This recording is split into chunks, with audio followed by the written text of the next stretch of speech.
Bonjour. La vidéo d'aujourd'hui est sous le féminin, l'œuvre de Yoni ou œuvre de Jade, la relation de la femme à sa nature sexuelle. Je sens que c'est un thème important à explorer. La réalité est que quand même en tant que femme, on est encore fortement conditionné par une histoire par les conditionnements de l'honte, par la peur, de l'abus, de la domination. Donc on est très loin de vivre l'expression libre et consciente de notre nature sexuelle. Pourtant, je veux souligner que je crois que aussi les hommes ne sont pas libérés dans ce point de vue, mais cette vidéo, elle parle quand même de la réaction des femmes à leur nature sexuelle. Il y a encore un fort conditionnement de honte par rapport à la façon qu'on a de nous habiller, à notre liberté de parole par rapport à la sexualité, à nos désirs, à nos sensations, à notre corps. La parole encore ne circule vraiment pas librement autour de ce thème. Et la parole est quand même symptomatique de la relation qu'on vit vis-à-vis d'un aspect de nous-mêmes central comme celui-là de notre expression sexuelle. Et une des raisons centrales pour lesquelles j'ai décidé de faire un travail spécifique avec la pratique de l'œuvre de Yoni pour reconnecter les femmes à l'innocence de leur nature sexuelle, à l'expression sauvage, c'est-à-dire libre, déconditionnée. Déconditionnée à la fois de la peur et de la honte. Or, la peur par rapport à l'abus, à la domination, à la violence, a une utilité très précieuse. C'est cette peur qui nous permet de rester dans l'alerte, vis-à-vis d'une possibilité quand même, celle de l'abus à toutes les différentes variations d'intensité que cette mot elle peut prendre, et de l'auto-abus. Donc la peur de ne pas savoir écouter de façon claire notre propre corps et son langage. Donc, quelque part, de reproduire cette habitude à se séparer, à nous séparer d'une partie de nous pour rester en quelque part dans le déroulement d'un échange ou d'une situation. Il faut dire que la femme n'était pas éduquée vraiment à la connaissance de son corps, moins encore de son langage. Donc, de la façon dont notre corps nous parle.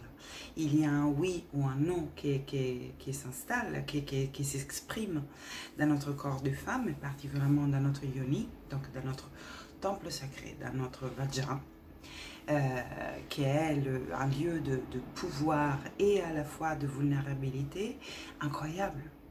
Et on n'est pas été éduqué à la conscience de ça. Donc, non plus à le langage de notre yoni. Donc on ne sait pas reconnaître quand il y a un non, quand il y a un oui, quand il y a un pas maintenant, pas comme ça, plus fort, plus doux, etc., etc. Et l'exploration même de cette langage et des sensations possibles, c'est quelque part pas vraiment encouragé. Et encore quelque chose de lequel on parle très peu et que pas beaucoup de familles se permettent de vivre, alors que tout effectivement commence par là. Comment on peut penser qu'un autre être humain puisse respecter, écouter et nourrir, donc quelque part, le plaisir de notre corps si nous-mêmes on ne le connaît pas, si on ne s'approprie pas de ça. Or, par contre, dans la pratique de l'œuvre de Yoni, ou de Jade, comme vous préférez, j'ai entendu souvent résistance chez les femmes ou peur, en fait, de la pratique. Donc, je sens de vouloir vraiment mettre des mots là-dessus, parce que c'est une réalité qu'aujourd'hui, on peut acheter un œuf de Yoni, même au supermarché presque, dans les magasins bio, déjà. Donc, quelque part, sans aucune préparation à la pratique et on la sent quelque part à la personne, à les femmes, leur discernement par rapport à comment utiliser aux pratiques, à comment vivre aux pratiques millénaires.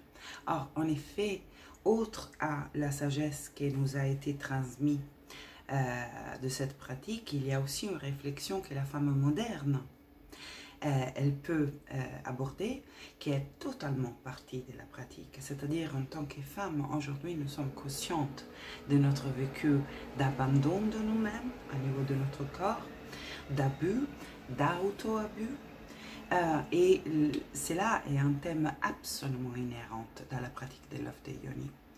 Je vais parler un petit peu de mon vécu personnel, chose que je tends à ne pas faire, mais pour contextualiser ma relation à la pratique et comme je la transmette, et aussi un message qui est important, qui m'est à cœur quand même de transmettre à les femmes qui ont l'idée d'explorer cette pratique et de reconnecter donc une liberté, on va dire, majeure dans la relation à leur sexualité. En effet,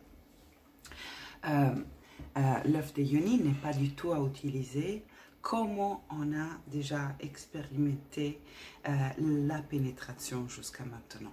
Pénétration de quoi que ce soit, donc pénétration de lingam, mais aussi pénétration d'un tampon pendant notre période de saignement, de lune.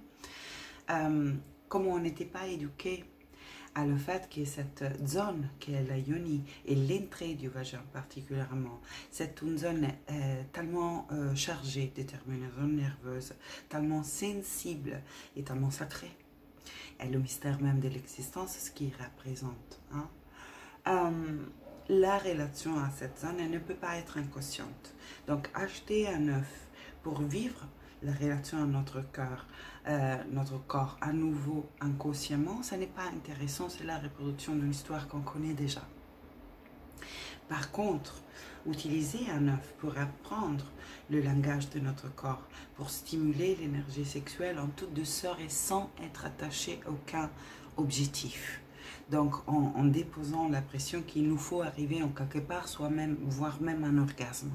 Ce n'est pas du tout le but de la pratique et ce n'est pas le but d'une exploration consciente de notre corps et de notre nature sexuelle, celle d'obtenir un résultat qui est une image de bon fonctionnement du corps de la femme selon un conditionnement social à nouveau.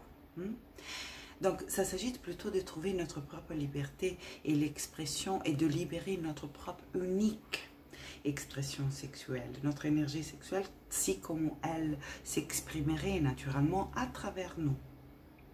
Et c'est un chemin donc, ce n'est pas quelque chose qu'on peut pousser comme on pousse des tampons, comme on pousse un œuf, même à l'intérieur de la yoni. C'est un chemin qui a besoin de délicatesse et de beaucoup de conscience, de lenteur. Et de conscience à chaque pas de ce chemin. Donc, j'accompagne les femmes qui, en abordant la pratique de l'œuf de yoni en disant que le but, c'est pas du tout de l'insérer. On peut passer 6 mois à travailler avec l'œuf sans l'insérer dans le vagin. Et pourquoi ça c'est important? Parce qu'on réapprend à travers le massage, à travers la toucher, à travers la relation à l'œuf qu'on peut poser sous l'utérus, qu'on peut poser à l'entrée du vagin, qui ressemble dans les mains énergétiquement, avec lequel on crée un lien aux relations. Toute cette exploration des sens de la toucher, du plaisir, donc pas de l'excitation sexuelle, du plaisir, c'est plus vaste comme concept, au moins pour ce que j'entends par là. L'exploration de cela n'est pas la course pour arriver en quelque part, soit même l'insertion de l'œuf à l'intérieur. C'est cette exploration elle-même l'enseignante. Le voyage est, dans ce cas encore, est plus important de l'arrivée, parce que c'est dans le voyage qu'il y a l'apprentissage. Donc, le fait de pratiquer des exercices, des pratiques, donc de contraction du périnée, de relâchement, des pratiques d'automassage, des pratiques d'exploration du corps de la femme dans sa nudité, de travail sur le déconditionnement des idées de beau et pas beau par rapport à notre corps. Et on est tellement prègne de ça. Toutes celles-là sont toute une série de pratiques qui se déroulent dans le temps, que je transmets à travers des ateliers intensifs, mais qu'après il faut intégrer dans notre vécu. Et ces pratiques-là, ils sont la préparation à la possibilité d'accueil de l'œuf à l'intérieur de nous. Et cet accueil, il peut être prêt, il peut se finaliser après 1 an de pratique. Si on est pressé, parce qu'on croit que le fait qu'on ne sent pas cette oui de notre corps et de notre vagin à accueillir l'œuf, ça veut dire que si on l'interprète comme un signe de quelque chose qui ne fonctionne pas en nous et que donc on a la tendance à se mettre en résistance avec le langage de notre propre corps, et là qu'on reproduit exactement ce qu'on a déjà vécu parce qu'on a accueilli des choses à l'intérieur de nous et donc on n'a pas osé dire non pour plusieurs raisons. Une, c'était parce que je ne reconnais même pas si mon corps est en train de me dire oui ou non. Donc il y a un manque de signal, de communication intérieure. Donc j'agis sans vraiment savoir si j'ai envie. Première raison. Deuxième, je ne veux pas déplaire l'autre. Troisième, j'ai une idée de qu'est-ce que ça veut dire d'être normal, d'être bien. Et je veux tellement adhérer à cette normalisation que même si ça veut dire pousser un peu ou ne pas ressentir du plaisir, voire sentir de la douleur, ça vaut le coup. Troisième raison, il y en a une liste. Donc on va déconstruire tout ça pour retrouver une permission d'être comme on est. Et donc dans cette permission, tout se relâche, tout s'ouvre. Et on sait bien que l'orgasme féminin est strictement relié à cette capacité d'être yang, donc intentionnel en quelque part, dynamique, active et complètement yin. Lâcher complètement, accueillir. L'accueil, on ne le pousse pas. L'accueil est une ouverture qui ça se fait dans la détente. Et donc cette détente, il faut la construire vis-à-vis de nous-mêmes d'abord. Avec beaucoup de douceur, de lenteur, d'envie d'explorer, sans envie, sans l'attachement à arriver en quelque part, mais dans la jouissance de l'exploration elle-même. Donc c'est comme ça que j'enseigne, que je transmets la pratique de l'œuf de Yoni. Ce n'est pas un secret pour qui ne me connaît pas certainement. Dans mon vécu, il y a des abus sexuels duré pendant des années et mon corps, il avait complètement arrêté de saigner. Donc tellement la mémoire de ça a été inscrite à l'intérieur de moi et tellement la censure par rapport au fait même d'incarner la femme était forte, vibrante et inconsciente en moi que mon corps il me parlait en arrêtant d'avoir les lunes pour des années. J'ai été sous traitements médicaux différents, hormones, pilules variées, ce qui provoquait un fort désharmonisation dans mon corps et dans mon esprit. À un certain point, j'ai tout arrêté et j'ai commencé un travail profond de guérison. Donc, sans aucun médicament, après à peu près 12 ans d'aménorrhée, donc d'absence de lune, mon corps a repris son rythme naturel et est calé sur le cycle lunaire, très précis, sans aucun syndrome prémenstruel. Donc, changer la relation à notre nature sexuelle, changer la relation à notre énergie sexuelle, à comment on la vit, est fondamental, est la base du bâtiment. Et l'ancrage est la base, est la racine. Tout le reste de l'édifice, ça s'est construit en dessous de ça.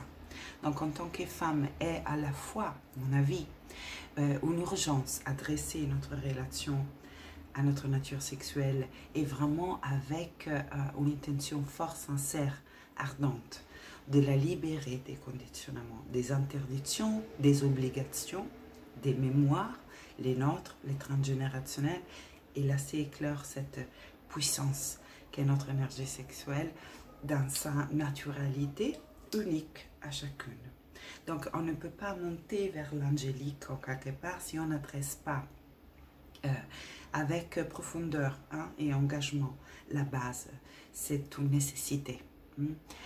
Tout le reste, ça s'aligne sur cette base alignée ou pas alignée. Donc c'est très important d'inclure le corps Et dans le corps, donc, nos sens, notre réaction au plaisir, notre réaction à la sexualité, notre réaction à l'énergie sexuelle et l'énergie de vie et l'énergie créatrice. Notre réaction à notre corps en tant que femme. Connaître, comment en effet connaître le cycle, les différentes énergies les phases de notre cycle. Connaître notre anatomie, notre yoni, les zones plus sensibles, et connaître comment les stimuler. Avec la toucher ou pas, il y a une infinité de façons d'activation de l'énergie sexuelle. Et tout ça est temps que les femmes se réapproprient de tout ça et qu'elles deviennent elles-mêmes les gardiennes de la sacralité de leur nature sexuelle. Merci beaucoup pour votre attention. Une bonne journée.